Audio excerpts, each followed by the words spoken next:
ओम नमः सिद्धेभ्यः। ओम नमः सिद्धेभ्यः। ओम नमः सिद्धेभ्यः। अहिंसा परमो धर्म की। आचार्य गुरुवर श्री कुंद कुंद भगवान की।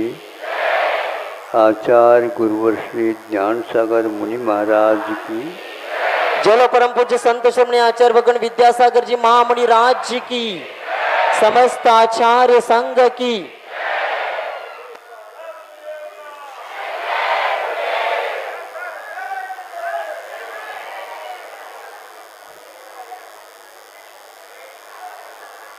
आप लोग गाड़ी में बैठ कर के आते हैं और चले जाते हैं। कल एक वाक्य हमने कहा था, उसको थोड़े से गौर से आप देखो। वह यह है कि रेलगाड़ी में या और कोई भी गाड़ी में जब यात्रा करना चाहते हैं तो उसके लिए टिकट अनिवार्य होता है ना। उसके बिना चढ़ते क्या? चढ़ते नहीं। किंतु उसके साथ साथ जब भीड़ ज़्यादा हो जाती है तो हम व्यवस्थित कैसे चलें, यात्रा करें, उसके लिए एक रिजर्वेशन भी होता है। ये भी ठीक है। अब रिजर्वेशन को आप टिकट मानते हो क्या? रिजर्वेशन यदि हो गया तो टिकट लेने की क्या आवश्यकता है? नहीं, टिकट लेने के उपरांत भी भीड़ से यदि बचना चाहते हैं, आराम के साथ चलना चाहते तो रिजर्वेशन अनिवार्य। उसी प्रकार यहाँ विषय जो कल दिया गया था उसको स्पष्ट करता हूँ, क्योंकि मध्याह्न में रविवार है। हाँ, अच्छे ढंग से सुनाएंगे, लेकिन अभी इतने भी संतोष कर लेना।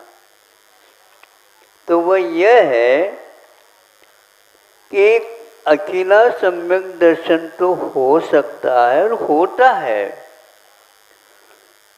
किंतु अकेला ही सम्यक दर्शन होना अनिवार्य हो गया, फिर बाद में उसका क्रम आएगा, तो ये बहुत दिक्कत वाली बात है। आचार्यों ने ये कहा है, सम्यक दर्शन होने से कुछ काम तो होता है, लेकिन क्या काम होता है? तो उन्होंने ये कहा कि आगे जो चरित्र आने वाला है उसकी भूमिका निर्वाह यहाँ पर किया जाता है। इसलिए इस भूमिका के निर्वाह के लिए उन्होंने यदि आप लोगों को कुछ सहूलियत दे दिया तो वह चारित्र नहीं माना जाता। किंतु आज अच्छे अच्छे पढ़े लिखे कि चतुर्थ आदि गुणस्थान में चारित्र को छूते भी नहीं, किंतु वह मोक्ष मार्गी बनना चाहते हैं। तो मार्ग तो सम्यक दर्शन, सम्यक ज्ञान और सम्यक चारित्रात्मक होता है। इसलिए केवल सम्यक दर्शन लेने से कुछ काम नहीं होता। सम्यक दर्शन वह काम तब करता है जब आप उससे ऊपर उठ कर के गाड़ी में बैठना चाहते हैं। उसके लिए टिकट भी लिया जाता है। रिजर्वेशन अभी भले कर लिया गया।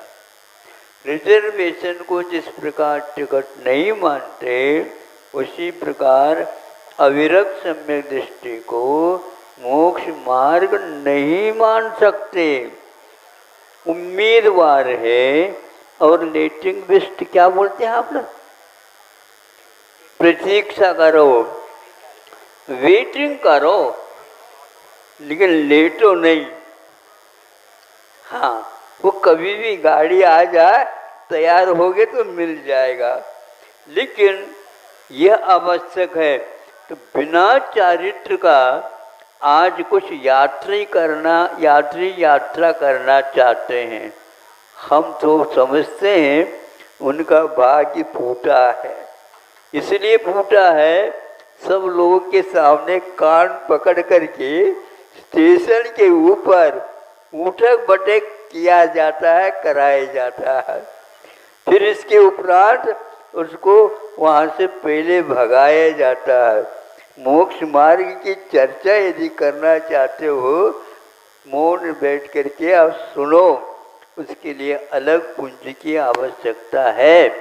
किंतु फिर भी आज एक और ऐसा अवसर मिला है कि ध्यान लगाना अनिवार्य है।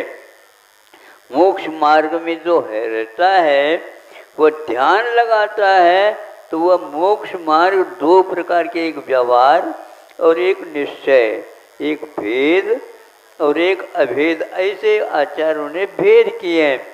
इन दोनों मार्गों का लाभ कब होता है? तो ध्यान लगाने से। तो वह अविरत समदृष्टि होकर के ध्यान लगाना चाहते हैं, ये भी उनका अर्थ को नहीं समझने का ही एकमात्र परिणाम है। क्योंकि दुविहंपि मोक्ष मग्गे ध्याने पाउण जब मुनि नीमा, ये कहा, तो वह नियामक हो जाता है। ध्यान के काल में मुनि महाराज को दोनों प्रकार के मोक्ष मार्ग होते हैं, और यह अविरत समदृष्टि हो करके सभी कपड़ों में लदे हुए हैं, और ध्यान की मुद्रा बना करके कुछ किताब वगैरह आते हैं हमारे पास विज्ञापन के लिए। तब हम सोचते हैं देखो इन लोगों ने क्या किया। उसका नतीजा हम बताना चाह रहे हैं। मुनि के स्थान पर गुणी शब्द का प्रयोग किया, तब हमने कान पकड़ा, हे भगवान ये क्या हो रहा है। और बहुत लोग उसके समर्थन के लिए खड़े हो गए हैं। उसमें यदि आप भी है तो उनको भी, आपको भी यही इसी बात का शिक्षण लेना होगा। गुणी इसलिए कहा है कि चतुर्थादि गुणस्थान में मोक्ष मार्ग हो जाए। अविरत दशा में चारित्र है हमारे पास, इसकी सिद्धि के लिए मुनि इस शब्द को हटा करके गुणी ऐसा शब्द दिया गया है। ऐसे साहित्य से आप लोग बचिएगा। यदि नहीं बचेंगे तो आप भी अपराधी सिद्ध होंगे। इसलिए कल जो कहा था वह केवल सम्यक दर्शन के लिए नहीं कहा था, उसके साथ साथ 8 अंगों का भी समावेश उसमें होता है। उसके द्वारा क्या होता है तो उन्होंने कहा इसको हम सम्यक आचरण चारित्र मानते हैं, किंतु इसको संयमा संयम अथवा संयम नहीं कहेंगे। ये भी सर्वघाती है।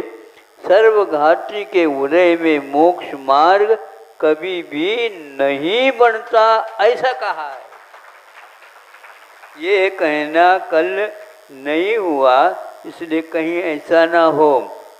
कल के लोग यदि नहीं आए हैं तो आप लोग उनको किसी भी प्रकार से संकेत भेजिएगा, ताकि कल का भी और आज का भी यह प्रवचन पूर्ण हो जाए। अहिंसा परमो धर्म की जय।